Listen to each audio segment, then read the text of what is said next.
नमस्कार। आप अभी आए दिन ये खबर सुनते होंगे साइबर क्राइम को लेकर, और धीरे धीरे ये और बढ़ता चला जा रहा है। अभी एक हाल के दिनों में मुझे भी एक कॉल आया है। उसमें एक इंस्पेक्टर टोपी लगाए हुए, डबल सितारा लगाए हुए बैठा है। उसके बाद उधर से फ़ोन करके व्हाट्सएप कॉल पे, और वो फ़ोन करके बोलता है कि मैं मुंबई से बोल रहा हूँ, आपका बेटा यहाँ पे पढ़ रहा था, वो अभी मेरे कस्टडी में। बेटा से बात भी करवाता है, बेटा रो रहा होता है तो कोई अपने बेटा का आवाज़ नहीं पहचान पाएगा। वो लोग तुक्का मारते हैं, जैसे मेरे पास मारे हैं तो हम भी कुछ देर तक उन लोग हाँ हाँ पढ़ता है, मेरा बेटा वहाँ पे पढ़ रहा है, ये कर रहा है, हम लोग वो तुक्का देते रहे। लास्ट में हम बोले कि चलो फ़ोन रखो, ये सब बकवास बात है। तो बात भी करवाते हैं और वो फिर तुरंत पैसा मांगते हैं कि आप जल्दी दीजिए, वो इस थाने में बंद है तो उसका नाम काट देंगे या एफआईआर में उसका नाम दर्ज नहीं करेंगे। और लोग जहाँ पे तुक्का लग जाता है, जिसका बच्चा बाहर पढ़ रहा है तो वो तो परेशान हो ही जाएगा। अभी एक प्रॉब्लम आया है ग्रामीण बैंक से रिलेटेड।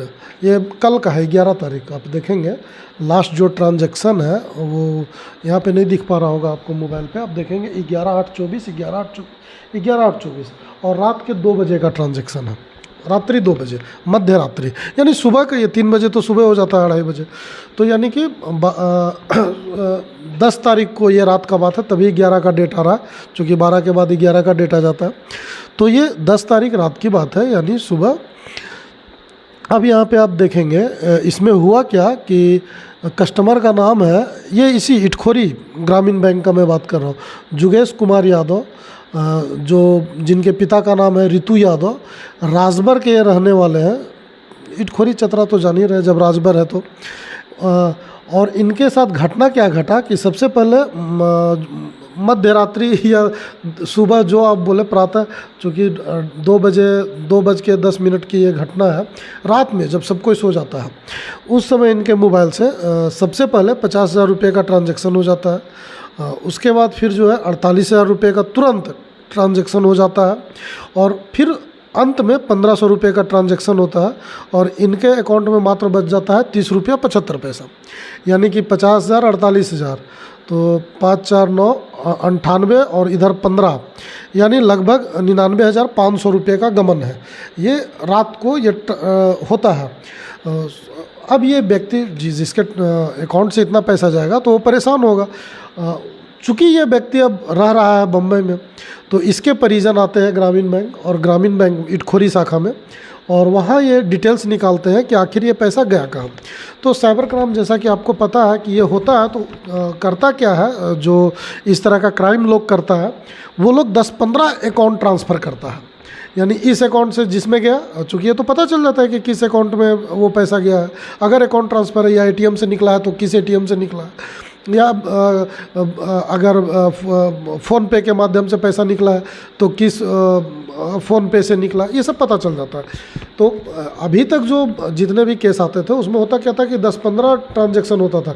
यानी कि राजभर जो जुगेश कुमार यादव है, इसके बैंक से निकला, फिर दूसरे के बैंक में गया, फिर दूसरे के बैंक में, फिर दूसरे, तीसरे, चौथे, पाँचवें, और वो अंत में पैसा गमन हो जाता था।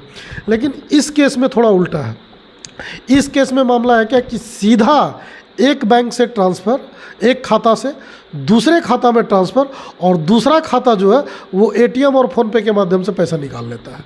यानी यहाँ पे जो बैंक का कहना है वो स्पष्ट एक व्यक्ति पर आरोप लगता है, और वो व्यक्ति है मिस्टर अशोक कुमार दास।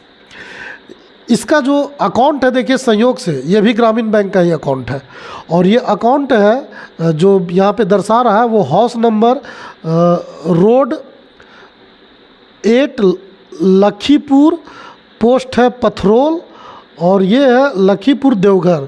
यानी देवघर का ये ग्रामीण बैंक है, जहाँ पे ये अशोक कुमार दास एक अकाउंट होल्डर है, जिसके अकाउंट में ट्रांसफ़र होता है, ये ट्रांसफ़र होता है। अब जब अशोक कुमार का अकाउंट डिटेल्स निकाला गया तो आप देख के ताज्जुब करेंगे इस अकाउंट को कि ये पूरा अकाउंट, मतलब देख के ऐसा प्रतीत होता है कि ये मतलब एक तरह से क्राइम ही किया गया है इस अकाउंट में, और ये अब तक पकड़ा नहीं गया। ये चूँकि मैं आरोप भी नहीं लगा सकता, चूँकि अशोक कुमार दास का, ये पुलिस तय करेगी कि ये आरोपी है या नहीं है।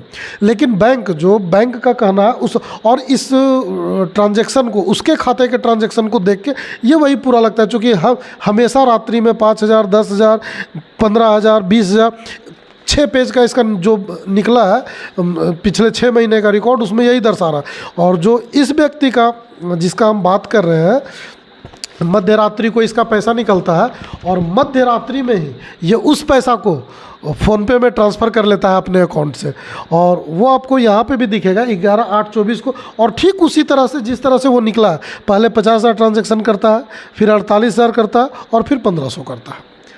तो ये अब बड़ी चीज़ है कि चूँकि अकाउंट होल्डर जो है वो यहाँ पे है नहीं, उनके परिजन ये पूरा डॉक्यूमेंट्स निकाले हैं और उन्होंने मुझे ये दिया है और बैंक कर्मी से हमारी बात हुई है। अब ये स्थानीय, अब जब तक अकाउंट होल्डर आ नहीं जाए, स्थानीय थाना में केस दर्ज हो नहीं जाए, तब तक अभी इस पर कुछ कहना मुश्किल है। लेकिन तब तक आप एक चीज़ ज़रूर कर सकते हैं कि आप जिस अकाउंट से फ़ोनपे वगैरह खास करके चलाते हैं, आप उसमें आपको बड़ी ये सावधानी बरतने की आवश्यकता है, अन्यथा आपके साथ भी कोई घटना घट सकता है। तो मेरा वीडियो बनाने का ये मेन मकसद था। और ये जो स्थानीय पुलिस है, जब ये केस रजिस्टर्ड होगा मुंबई से, वो कल परसों जो बैंक की जानकारी है और जो उनके परिजन हैं उनके द्वारा जो मुझे जानकारी प्राप्त है, वो कल परसों पहुंचेंगे इटखोरी।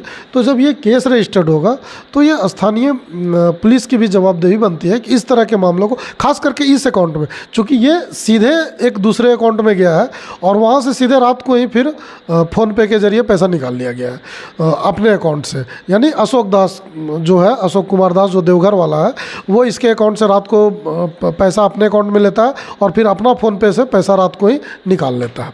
यानी किसी को दे देता है, ये करता है, लेकिन ये सीधा मामला है, इसमें कोई 10-15 अकाउंट का मामला नहीं है। तो ये सतर्क रहें, सावधान रहें और जो है सो सावधानी बरतें, यही मेरा आपसे अनुरोध होगा। धन्यवाद।